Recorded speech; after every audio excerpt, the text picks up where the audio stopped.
Good afternoon, everyone, and welcome back to Action for the Soul. This week's Parsha is Perashat Toledot. It is also Thanksgiving. So I am pre-recording this message, and hopefully I'll play it for you live when I'm in my car. Parsha begins with Ve'el Toldot Yitzchak ben Avraham. Avraham holid et Yitzchak. These are the generations, these are the descendants of Yitzchak, the son of Avraham. Avraham gave birth to Yitzchak. Pasuk is redundant. Rashi famously points out that there was a lot of criticism or skepticism about Yitzchak, Abraham's ability with Sarah to have a child. They thought maybe it was Avimelech, if you remember that story, and maybe Avimelech got Sarah pregnant, and it's the reason why it says Abraham holid et Yitzchak, so it's super clear. Everyone understood that Abraham gave birth to Isaac. Isaac was Abraham's father. Rashi even said they looked similar, they looked alike. Yitzchak was a spiritual heir of everything that Abraham points out. The Arizal points out, interestingly, that the reason why Yitzchak has to undergo the Akedah is because when he was born to Sarah, it says, this is Sarah, this is going to be your child. And as a result of it, this child had a feminine neshama. And Yitzchak was only supposed to live until his 37th birthday, which is why God asked him to take, this is why God asked Abraham to take Yitzchak up as a sacrifice him on his 37th birthday, so that we could sacrifice this lower part of him, and then he becomes the child of Abraham, giving him the ability to accomplish the things that he accomplishes. But I want to focus a little bit about later on in the Parsha, right? So we know that Yitzchak is 40 years old when he marries Rivkah, Bat Betuel, Ha'arami, Mipadan Aram. Aram, by the way, is Syria. And he ends up marrying, Yitzchak ends up marrying Rivkah, the brother of Lavan. Okay, Lavan's an important guy because we're going to hear about him in a few Parshiyot, about him and trying to marry off his daughters later. So the Pasuk says, V'yater Yitzchak laHashem leNoach ishto. All right, Isaac pleaded before God, to go ahead and to give her the ability to have a child. She was in one corner, he was in one corner. Ki ishto akara, she was barren. V'yater lo Hashem v'taher Rivkah ishto. God responds to Isaac's plea. This is what the Chachamim point out. The tefillah, the prayer of a tzaddik ben tzaddik, is greater than a tzaddik ben rasha. Rivkah's father was not was a rasha. And Yitzchak's father is Abraham, so he listens to her prayer first. Okay, v'yitrotzatzu habanim, she gets pregnant. Okay, moving very fast. V'yitrotzatzu habanim, bikirba, the children inside of her are running. B'tomer, and Rivkah says, Imken, lama zanochi, why do I need to have these kind of kids? And she goes to go ahead and inquire from God. She goes to the Academy of Shem Ever to find out what's going on. A couple of questions here we're not going to answer, but I want to move quickly. One is, what is that response? What am I? What does that mean? What am I? Lama ze'anochi, why is this me? Or why is this I? Okay, V'teled ledrosh el Hashem. She goes to seek out derosh, inquiry from God. Why didn't she go ask Yitzchak? Why didn't she go ahead and ask Abraham? Why did she go to the Shem Ever? Let's keep going. Vayomer, and Shem says to him, Shem and Ever says, Shnei goyim b'pitnech, u'shnei le'omim me'amecha v'yipardu. There are two nations in your womb, and they'll have two powers that come out of you. Now, okay, the elder one will always serve the younger one, and they're going to have power going back and forth. This power dynamic is still at play right now. Her days have come to an end. She's 9 months pregnant, and she's going to give birth to twins. The first one comes out all red. He comes out with a fur coat of hair. Esav, they call him Esav because Esav means asui, he's complete. Remember, in Judaism, your name is a reflection of your essence. Esav is someone who was given every single godly talent. He was intelligent, he was handsome, he had a great memory, he was super smart, he was charismatic, he was articulate. Any gift that you could think of, a gift that a human being has, he had it. And after that, Yatsa Achiv, his brother comes out, V'yado ochezet be'ekev Esav, and his hand was grasping onto the heel of Esav. Yikro Shemo Yaakov, and they called him Yaakov. Yitzchak ben Shishim Shana beled otam, and Yitzchak was 60 years when she gave birth. So they were married for 20 years. She can't have children. Finally, their prayers are answered, and now they have twins. Okay, one is Esav, Asui, and Yaakov is Ekev. He's the guy holding onto the heel of his brother. Ve'ahav Yitzchak et Esav, and Yitzchak loved Esav. Ki tzayid befiv, because he provided him game. He was like to feed him. Rivkah ohevet Yaakov, but Rivkah, she loved Yaakov. Okay, interesting. Now, let's keep looking at this. Okay, let's see how this unfolds over here, because we know what ends up happening over here. V'yized Yaakov nazir v'yove Esav min hasadeh v'hu ayaf. Yaakov saw I was cooking a stew, and he sees that Esav is tired. V'yomer Esav el Yaakov. Esav says to Yaakov, Helitni na min ha'adama ha'adom hazeh. Why don't you feed me some of this great red stuff, because I am, ki ayef anochi, I'm tired. Al ken kashmo Edom. And that's why his nickname was Edomite. Edom, because he was the red guy. He liked the red, what's it called? He liked red lentils. Vayomer Yaakov says, no problem. Michra kayom et bechotecha li. I want you to sell to me your birthright right now for this. Vayomer Esav says, okay. Hine anochi olech lamut. I'm going to die anyway. Lama zili bechora. Why do I need my bechora? Vayomer Yaakov says, he shavali kayom, he shavalo. He says, I want you to make an oath, make me the oath right now. V'yimkor et bechorato Yaakov, and sell me your birthright. Yaakov natan le'esav lechem unazim adashim v'yachal v'yishteh v'yakim v'yelech v'yivez Esav et bechora. Yaakov gave Esav bread and lentil stew. He ate, he drank, he got up, and he left, which is interesting also. Like, look at all these adjectives over here. V'yochal, v'yeshet, v'yakam, v'yelech, v'yivez Esav. This is all Esav, all about in the here and the now. Et bechora, he hated, he spurned, he disliked his birthright. Okay, so this is a very, very short paragraph, but there's so many questions that come out of this, and let's just focus on what is coming here at the end. Okay, why did the elder son find it so easy? Why does Esav find it so easy to just give over all the privileges that came along with being a firstborn, for like a little stew, for a cup of soup, for a cup of noodle soup? That's why he was able to give up. Like, what was he thinking? He gave no thought. Was he just so crass? Did he not really care? Like, what was his thinking?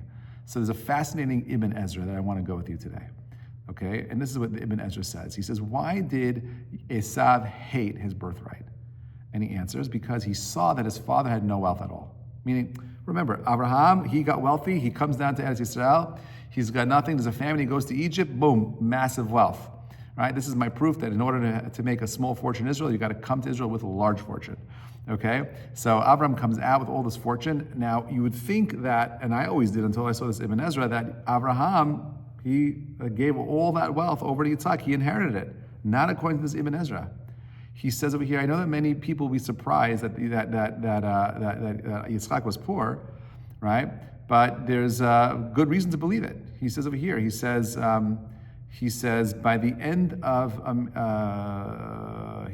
have such skeptics never known someone who inherited a large estate in his youth, only to end up destitute old man by the end of his life? In fact, he says, the reason why Yitzchak loved Esav was that his older son took care of his father's material needs. We saw that. Yitzchak liked him because he was getting him game.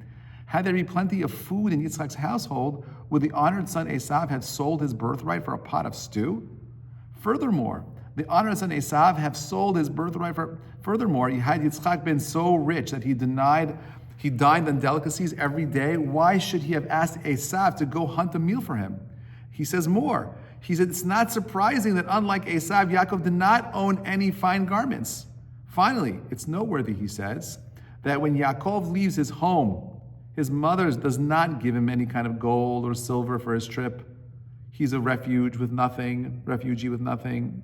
And she says, if God will be with me and protect me on my journey, I'm taking, give me bread and give me to eat. That means when Yaakov left his house, he also had nothing. So the image that we have of Yaakov and Esav are these kids who came from a very wealthy home, like the home that Yitzchak was born into.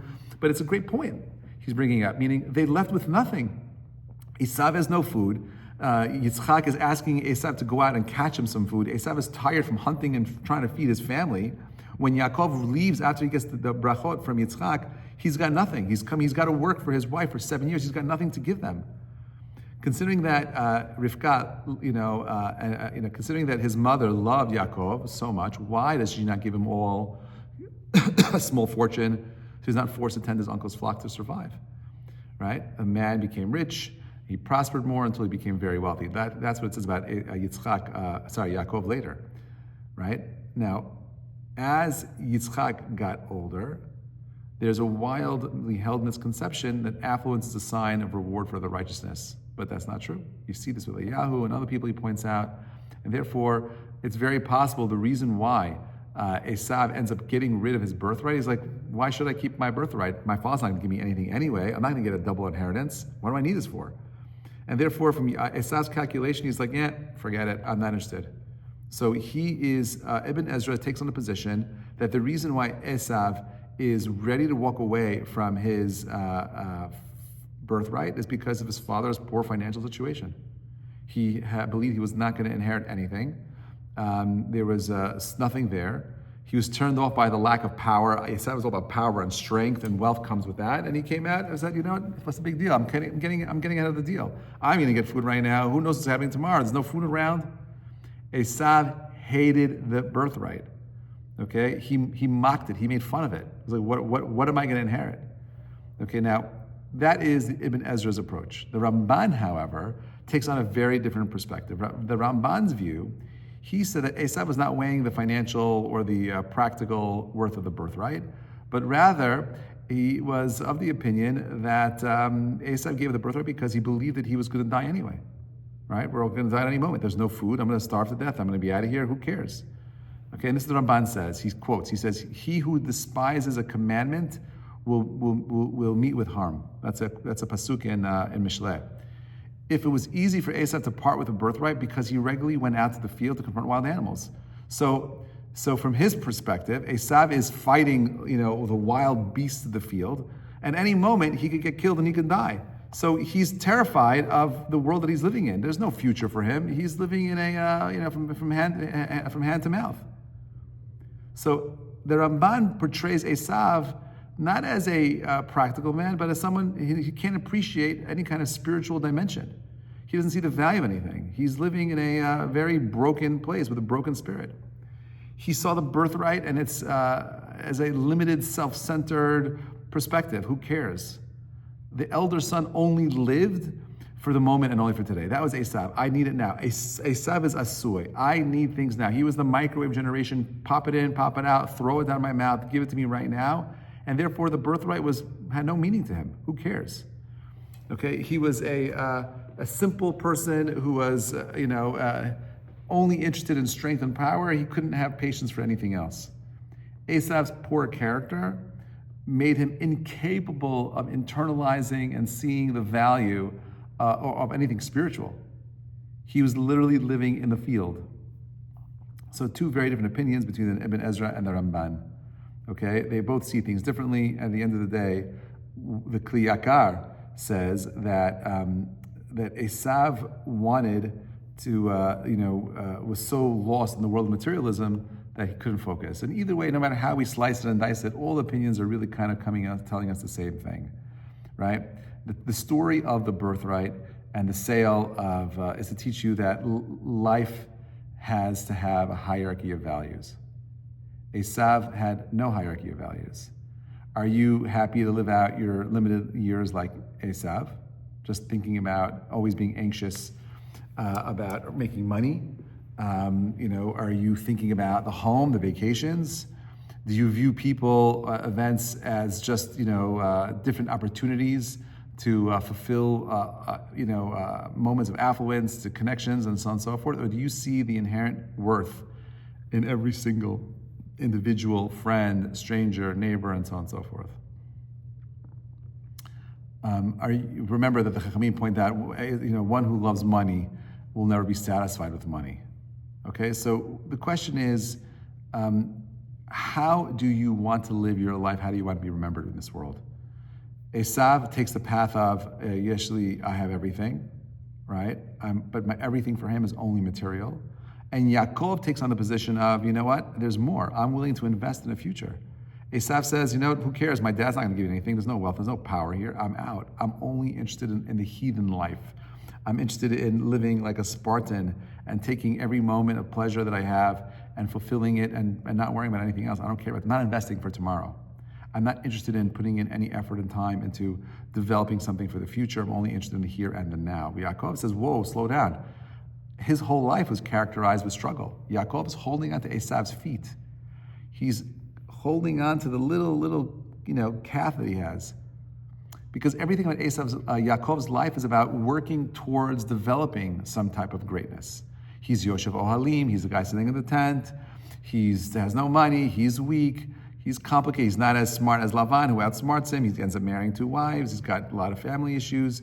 He's a grounded person, but understands that he's willing to acquire his birthright from his family, not because of the titles, not because of anything, because he understood that everything that comes with being a Jew means working, developing, creating. It means leaving a legacy. It means about thinking about tomorrow.